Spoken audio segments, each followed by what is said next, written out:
Sup everyone, it's your boy Yuzuka here. So this week's version of Weekly Manga Drop is evidently a little late, but hey, ain't nobody really listening to this right now, so I can really take as much time as I want to. So weekly Manga Drops is in quotations. You know, that's just the way it rolls. Whatever. Anyways, let's get on to the show. So in this week's episode of Weekly Manga Drops, we're going to look at the series called Arachnid. It's a very interesting series I started reading back in like 2011 or something like that. I don't fucking remember anymore. But anyways, it focuses on a girl called Alice. So Alice here is been met with a bunch of, shall we say, a series of unfortunate events. In the first few pages of the book, you already have her recounting how her mom was killed, and that she's basically having trouble with school and all that. Her uncle is basically the one taking care of her right now, and let's just say he's that type of uncle. You know, that one uncle that's creepy and actually kind of wants you kind of thing. Yeah, that kind of uncle. Anyways, getting back to the story, what happens in the series is that she goes through,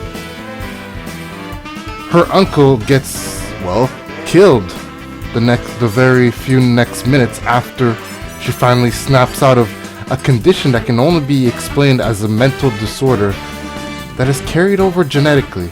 Something about over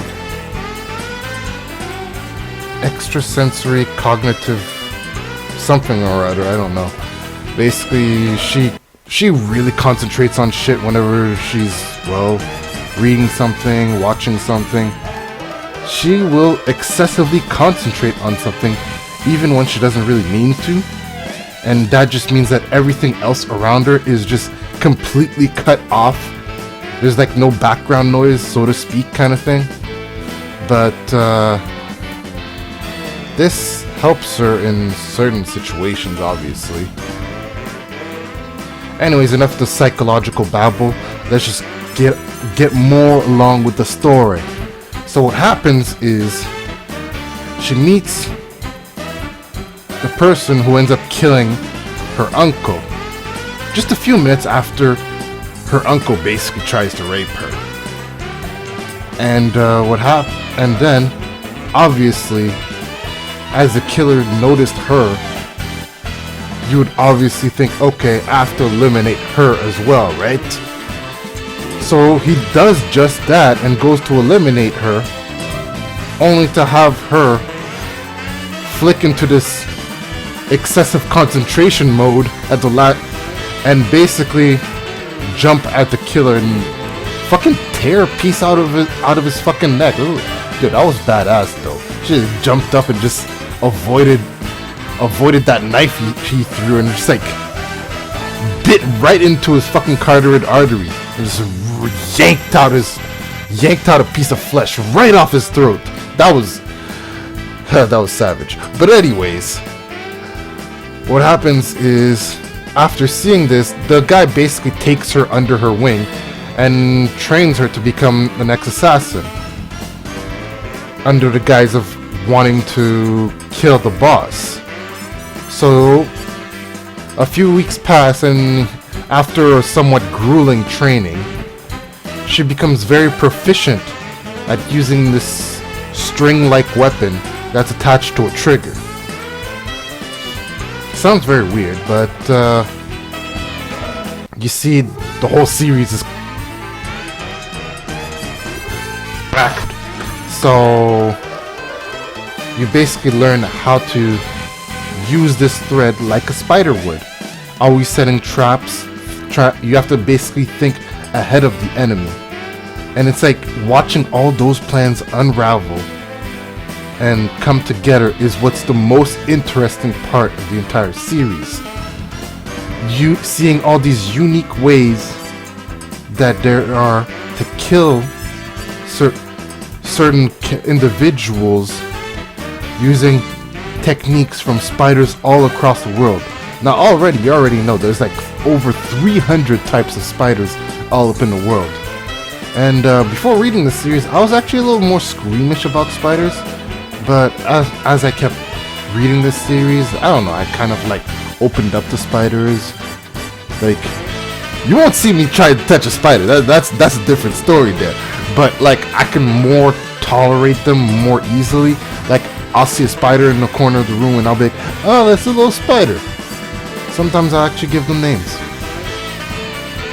Yeah, I'm weird. Anyways, as the story progresses, you find that there are more underlying things going on and stuff going on in the background.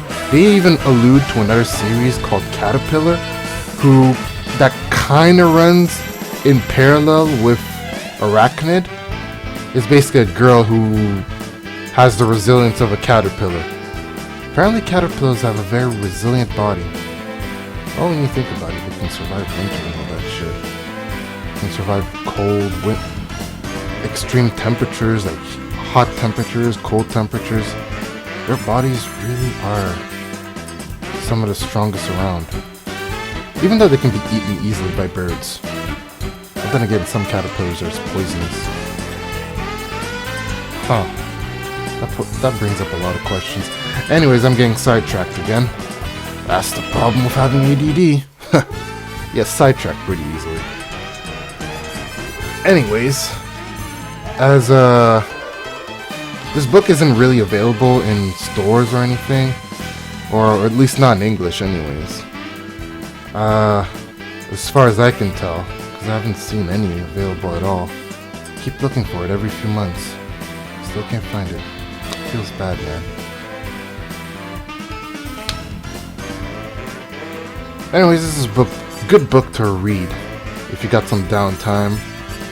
It's very story heavy, as there will be a lot of text, because as I said before, there's a lot of explaining that happens that explains how certain traps were put together or when they were put together and all of that. A lot of explanations on other characters and all that. The main character doesn't, well, it's not to say that she doesn't grow a lot. She does. I mean, she goes from being a loner to becoming somebody who really values her friends. Even the ones that are annoying. Yeah, well, that's just like real life, so that's no more different than usual. So I would say pick this book up when you got a chance. So it's called Arachnid. And anyways, I want to thank you guys for watching, and I'm going to wish you a good night. Goodbye.